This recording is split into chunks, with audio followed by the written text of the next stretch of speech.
મને લાગે છે કે આટલા મોટા સમાજ આ પ્રમાણે ભેગો થયો પહેલી વાર થયો હશે, નહીં? એમાંય માતાઓ, બહેનો, વડીલો, યુવાનો બધાય. આ તો ઋષિઓના દર્શન થાય ને એવી સ્થિતિ છે તમારી. વાલ્મીકી સમાજમાં મને લાગે છે કોઈ સારું કામ હોય ને, ઘરેથી નીકળ્યા હોય બહાર, તો પેલા સુકન કોના લેવાય ખબર છે? એમ કે ગામનો ઢોલી કોણ છે, આ તો ઋષિ જેવો કહેવાય. એનું સુકન લઈને જઈએ તો કામનો બેડો પાર થઈ જાય.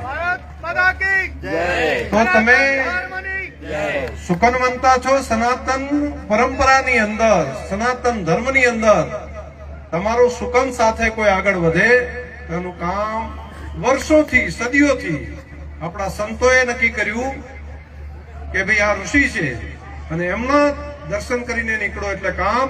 ગાય માતાના દર્શન કરીને નીકળો, પાણીના બેડાના દર્શન કરીને નીકળો, એટલા જ સારા સુકન તમારા થાય.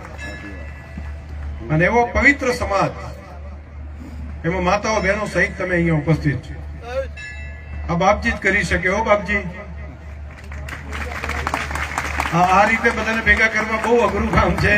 આપને ખૂબ હૃદયથી અભિનંદન. અને એક સંત તરીકે એક ઘર જઈને નિમંત્રણ આપવા આવે. જેમ સબરીજીને રામની વાટ જોતા હોય ને એ રીતે તમે ઘરે ઘરે એના આંગણા સુધી પહોંચીને, આ સનાતનનું તો કામ છે. સંતો જાય, આ સમરસતાની વાત છે. તેરી મેરી ક્યાં સગાઈ, હમ દોનો હે ભાઈ ભાઈ. તો દરેકના શરીરની અંદર લોહી એક છે. દરેકના શરીરની અંદર ભગવાને આપેલું લોહી એક છે. તો આપણે બધા પોતે પોતાના એકબીજાના ભાઈ છીએ. આજે આપણી સનાતન પરંપરા છે.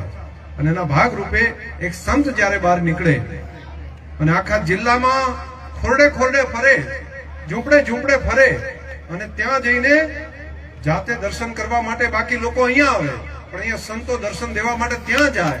અને દર્શન દે એટલું નહીં, ત્યાં જઈને નિમંત્રણ આપીને આવે અને કહે કે તમારે અહીંયા આગળ પધારવાનું છે, આ મઠમાં પધારવાનું છે. અને મઠમાં માન સન્માન પૂર્વક અહીંયા આજે દર્શન, માતાજીના દર્શન થાય, સંતોના દર્શન થાય. અને એનો મુખ્ય ઉદ્દેશ શું રાખ્યો છે? શિક્ષણનો ઉદ્દેશ રાખ્યો છે.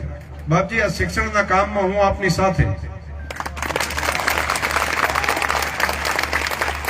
અને આ કામ માટે કરીને હું તમારા પડકે ઉભો રહીશ. અને ભગવાનની ઈચ્છા હોય તો માતાજીના સાનિધ્યમાં આપણે બધા ભેગા મળીને સંકલ્પ કરીએ કે શૈક્ષણિક સંકુલ આ સમાજનું બની જાય, ગરીબ સમાજનું બની જાય.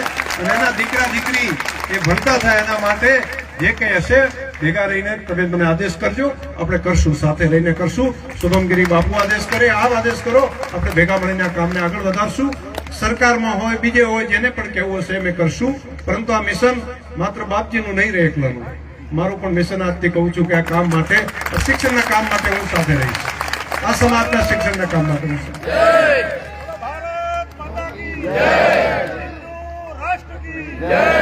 સનાતન ધર્મ કી. પણ ભણાવવાનું કામ તમારે કરવું પડશે. હો, પછી એમ ના થાય કે બિલ્ડિંગ બની ગયું, બધું થઈ ગયું અને આપણે હતા એવા ને એવા. ના, એવું નહીં. વરસાદ તો વરસે પણ પલળવું હોય ને તો રેનકોટ પહેરીને ના ફરાય. એના માટે તો પલળવું હોય તો રેનકોટ ઉતારીને નક્કી કરવું પડે કે મારે વરસાદમાં ભીંજાવવું. તો માં સરસ્વતીની આરાધના કરવું હોય તો દીકરા અને દીકરી બધાને આપણે ભણાવવા માટેનું કામ કરવું પડે. અને ભણતર બહુ સુધારી નાખશે. એક સદી હતી કે જ્યારે જેની પાસે શસ્ત્ર વધારે હતા એ શક્તિશાળી ગણાતા. બીજી સદી અત્યારે ચાલે છે, જેની પાસે પૈસા વધારે હોય એ શક્તિશાળી ગણાય છે. પણ નવી સદી ચાલુ થઈ છે, એ માત્ર પૈસાની નથી, માત્ર હથિયારની નથી, શસ્ત્રોની નથી, એ જ્ઞાન અને માહિતીની છે. ગરીબમાં ગરીબ, ઝૂંપડામાં રહેતા ગરીબ પરિવારનો દીકરો કે દીકરી ભણી અને જો એ કલેક્ટર થઈ જાય તો બીજા દિવસે એના મા બાપને બધા વંદન કરતા થઈ જાય. આ શક્ય છે. આ પહેલા શક્ય નહોતું, પરંતુ અત્યારે શક્ય છે. અને તમારી તો ઉજળી પરંપરા છે. જો અભ્યાસ કરીને તમે આગળ વધો તો ધારે થઈ શકે. જો એક વાલિયા લૂંટારામાંથી વાલ્મીકી ઋષિ બની અને રામાયણજીનું જો લખાણ કરી શકે તો એનાથી મોટો ઇતિહાસ બીજો કયો હોઈ શકે? એ ભક્તિ અને જ્ઞાન આ બંનેનો સમન્વય કરે તો આવડું મોટું પરિવર્તન થાય. તો તમે તો બધા ભણેલા ગણેલા, તમે તો બધા દુનિયા જુઓ છો, તમે સમજો છો, તમે ઘણું મોટું કામ કરી શકો, તમે ખૂબ મોટું કામ કરી શકો. ભણાવવાના કામમાં આગળ વધો, દીકરીઓને પણ ભણાવવાનું કામ કરો બધા.